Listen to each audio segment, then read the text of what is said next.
Hello guys, আজকে তোমাদের দেখাতে চলেছি পশ্চিম বাংলার সব থেকে নোংরা স্টেশন। পশ্চিম বাংলার সব থেকে নোংরা স্টেশন আজকে তোমাদের দেখাতে চলেছি। যদি কারো জানা থাকে কমেন্ট করবেন। শুধু দেখুন, এত নোংরা এখানে আসতে গেলে নাক চেপে ধরতে হয়, নাক বন্ধ করে যেতে হয় এখান থেকে।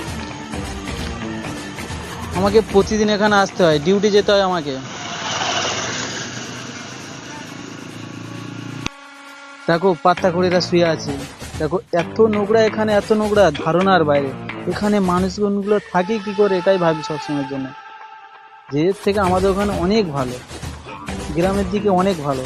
শহরের অবস্থা থেকে ছিল। ভাই কমেন্টে বলো এটা কোন স্টেশন।